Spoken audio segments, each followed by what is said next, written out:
অশান্ত বাংলাদেশে আবারও আক্রমণ হলো বঙ্গবন্ধুর বাড়িতে। বাংলাদেশে ফের বঙ্গবন্ধুর বাড়িতে হামলা চালানো হলো। ধানমন্ডির ৩২ নম্বর বাড়িতে ভাঙচুর। বুধবার সন্ধ্যা থেকে যে ছবিটা আমরা দেখেছি সেখানে দেখা যাচ্ছে বঙ্গবন্ধুর বাড়িতে ভাঙচুর চালানো হয়।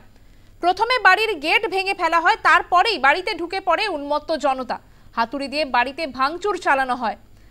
রাতেই আনা হয় আর্থ মুভিং মেশিন, ভেঙে দেওয়া হয় বাড়ির বেশ কিছু অংশ। পাশাপাশি বাড়ির অংশে আগুনও লাগিয়ে দেওয়া হয়। বুধের পর বৃহস্পতিবার সকালেও সেই ছবি পাল্টায়নি। বৃহস্পতিবার সকালেও চলছে ভাঙার কাজ। ভাঙচুর চালানো হয় ২৪-এর বিপ্লবী ছাত্র জনতার পক্ষ থেকে। খবর প্রথম আলো সূত্রে। হাসিনার বক্তব্যের প্রতিবাদের এই দুর্বৃত্তের হামলা। ৫ই আগস্টেও মুজিবের বাড়ি ভাঙচুর চালানো হয় আর আগুন লাগিয়ে দেওয়া হয়। খুলনাতেও আক্রান্ত হাসিনার আত্মীয়ের বাড়ি। দেশের বিভিন্ন অংশে ভাঙা হয় মুজিবের স্মৃতি। একের পর এক আমরা যে ছবি দেখেছি, বারবার অশান্তির ছবি উঠে এসছে বাংলাদেশ থেকে। ছাত্র আন্দোলন থেকে শুরু করে বিভিন্ন স্মৃতি সৌধ, সেসব ভাঙার কাজও আমরা দেখে এসেছি। অশান্ত হয়ে উঠেছে বাংলাদেশ। আর এই প্রসঙ্গে শেখ হাসিনা তিনি কি বলছেন তার অডিও বার্তা আমরা শুনে নেব। এই ইতিহাসকে মুছে ফেলতে পারবে না। আমি জানি এটা মুছে ফেলার চেষ্টা হচ্ছে। সংবিধানকে ধ্বংস করা, জাতীয় পতাকা ধ্বংস করা, অনেক চেষ্টাই করা হয়েছে। কিন্তু লাখো শহীদের রক্তের বিনিময়ে যে পতাকা পেয়েছি, যে সংবিধান পেয়েছি, যে স্বাধীনতা পেয়েছি, তা ওই কয়েকজন বুলডোজার দিয়ে ভেঙে গুড়িয়ে দেবে এ শক্তি তাদের হয়নি এখনো। এটা তাদের দুর্বলতার প্রকাশ।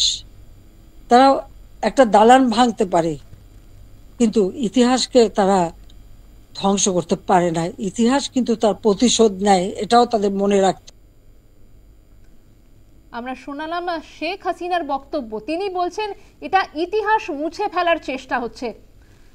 বাড়ি ভাঙতে বুলডোজার আনা হয়েছে। প্রথমে বাড়ির গেট ভেঙে ফেলা হয়, বাড়িতে ঢুকে পড়ে উন্মত্ত জনতা। সেখানে হাতুড়ি দিয়ে বাড়ির ভাঙচুর চালানো হয়। রাতেই আনা হয় আর্থ মুভিং মেশিন, ভেঙে দেওয়া হয় বাড়ির বেশ কিছু অংশ। পাশাপাশি বাড়িতে আগুনও ধরিয়ে দেওয়া হয়। আমরা কথা বলেছিলাম বিশিষ্ট সাংবাদিক সুমন ভট্টাচার্যের সঙ্গে। তিনি ঠিক কি বলেছেন শোনাবো।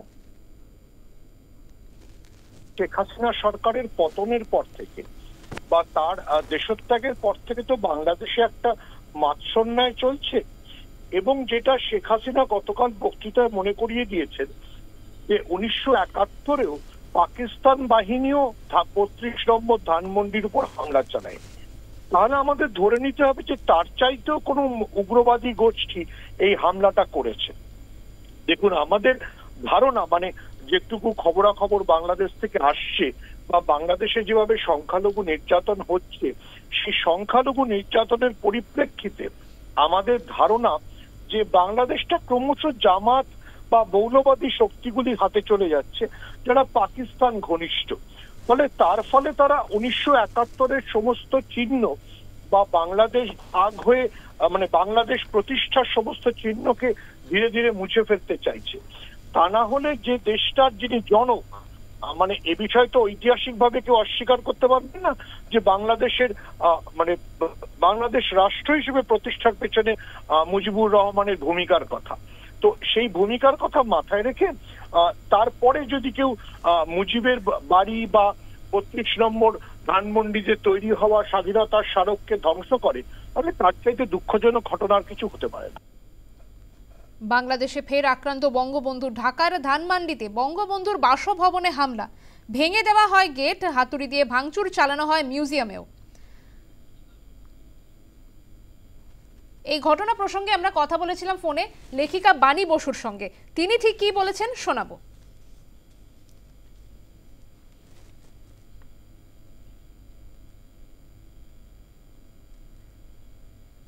আমরা পরবর্তীকালে আবার শোনাবো লেখিকা কি বলেছেন। তার আগে আরো একবার জানিয়ে রাখবো, গতকাল বুধবার সন্ধ্যেবেলায় বঙ্গবন্ধুর বাসভবনে হামলা চালানো হয়।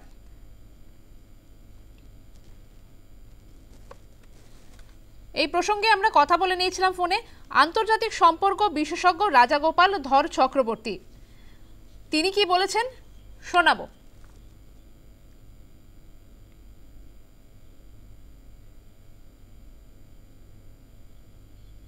তারা দেশের মূল সমস্যা সমাধান করতে পারছে না, তার ফলে এই মৌলবাদটাই ভাবছে যে একমাত্র বেঁচে থাকার একমাত্র অস্ত্র, একমাত্র তাগিদ।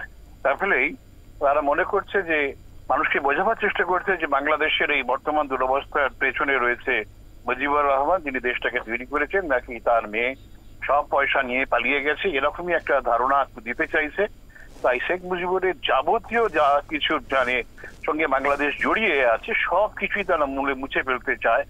যে বাড়িটা, সেটা তো এখন আর বঙ্গবন্ধুর বাড়ি নয়, সেটা তো একটা ট্রাস্টকে দেওয়া হয়েছে এবং সেটাকেও তারা ভেঙে ফেলেছে। না, মিউজিয়াম ছিল বঙ্গবন্ধুর মিউজিয়াম, সেটাকেও তারা ভেঙে ফেলতে চাইছে। অর্থাৎ বুঝাতে চাইছে যে বঙ্গবন্ধু মানুষটা খুব খারাপ ছিলেন, বাংলাদেশের যাবতীয় ক্ষতি তিনিই করেছেন।